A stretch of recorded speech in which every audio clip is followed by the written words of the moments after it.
साथ में लगाने से गड़बड़ हो रहा है।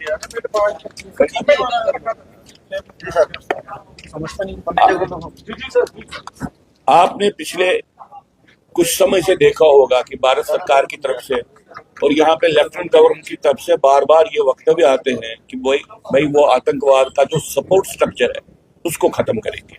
वो बार बार ये बात कहते हैं कि जो आतंकवाद का और अलगाववाद का इकोसिस्टम है उसको खत्म करना चाहते हैं। इस संबंध में हमने आज बातें कही कि हम इस बात का स्वागत करते हैं कि कोई आतंकवादी या आतंकवाद का समर्थन करने वाला व्यक्ति पकड़ा जाता है, उसके खिलाफ आप कार्रवाई करते हो, ये बात ठीक है, इसका हम समर्थन करते हैं। कोई भी राष्ट्रभक्त व्यक्ति इसका समर्थन करेगा। लेकिन हम आपको भारत सरकार को ये बात कहते हैं कि क्या आपने अपनी ऐसी पॉलिसीज का कहीं पे विश्लेषण किया है जिनके कारण अलगाववाद को समर्थन देने वाले लोग या आतंकवाद को समर्थन देने वाले लोग अंदर एडमिनिस्ट्रेटिव सेटअप में पनप रहे हैं, जिंदा रह रहे हैं। मैंने उदाहरण के तौर पे हाल ही में जो एक पुलिस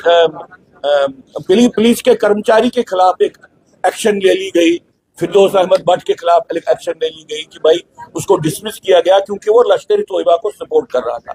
जब हमने इस बात का थोड़ा बहुत हमने अखबारों के माध्यम से ही इसका हमने विश्लेषण करने की कोशिश की, हमारी जानकारी में आ गया कि ये व्यक्ति 2005 में इसको अपॉइंट किया गया, 2011 में इसको प्रमोशन दी गई, बाद में इसको इलेक्ट्रॉनिक सर्वेलेंस सेल जो पुलिस की सबसे सेंसिटिव सेल होती है उसका व्यक्ति बनाया गया और बाद में 2024 को इनको मालूम पड़ता है ये लश्कर-ए-तोयबा का व्यक्ति है।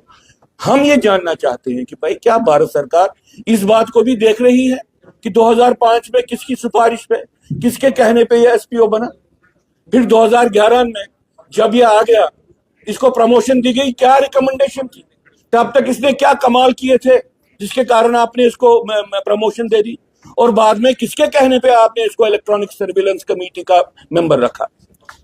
तो अगर जो वो सारा तंत्र है, अगर आप उस तंत्र की तरफ अपनी आंखें मूंद के रखोगे तो आप खुद ही आतंकवाद को, अलगाववाद को पोषण कर रहे हो। आपकी व्यवस्था में प्रॉब्लम है, आपकी सोच में प्रॉब्लम है, जिस सोच के कारण आप कहते हो कि भाई कश्मीरी हिंदुओं के विस्थापन को माइग्रेशन कहना चाहिए। इसी सोच के अंदर तो वो सारे तत्व बच जाते हैं जिन्होंने विस्थापन किया, जिन्होंने रिलीजियस क्लींजिंग की, आप तो उनको बचाते हो, आप तो उनके खिलाफ कोई कार्रवाई नहीं करना चाहते हो। जो लोग ये कहते हैं कि भाई अलगाववाद और आतंकवाद का कोई मजहब नहीं है, आप तो जो लोग एक्टिविटी यहाँ पे करते हैं उनकी विचारधारा से, जो विचारधारा उनको प्रेरित करती है उससे उसको अलग कर रहे हो। जिस कारण से आतंकवाद है, अगर आप उस कारण को ही एड्रेस नहीं करना चाहते हो, आतंकवाद को कैसे खत्म करोगे? ये बातें हैं, ये आपकी अमित शाह जी, मोदी जी, ये आपकी थिंकिंग प्रोसेस का एक हिस्सा है। आप ऐसे सोचते हो कि हमने आतंकवादी को मार दिया तो आतंकवाद खत्म हो, ऐसे नहीं होगा। आतंकवादी को, जो आतंकवादी फंस गया या जो आतंकवादी पकड़ में आ गया, उसके खिलाफ आपने कार्रवाई की और आपने आतंकवाद को खत्म किया। आतंकवाद का सपोर्ट स्ट्रक्चर भारत सरकार की बहुत सी पॉलिसीज के भीतर है। जब तक ना उन पॉलिसीज को ठीक किया जाए, और सबसे बड़ी पॉलिसी जो भारत सरकार की है जिसके कारण आतंकवाद बचा, वो ये था कि कश्मीरी हिंदू विस्थापन को सेकुलराइज करना, कश्मीरी हिंदू विस्थापन को रिलीजियस क्लींजिंग नहीं मानना, जीनोसाइड नहीं मानना।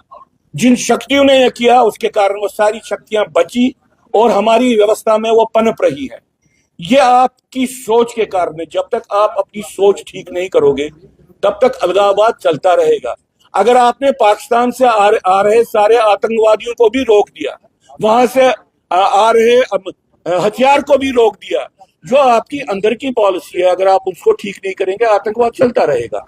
इसलिए हम आज के दिन पे भारत सरकार को कहते हैं कि भाई आप अपनी व्यवस्था, आंतरिक व्यवस्था का एक निरीक्षण कीजिए, आप अपनी सोच का निरीक्षण कीजिए, अपनी स्ट्रेटेजिक थिंकिंग का निरीक्षण कीजिए।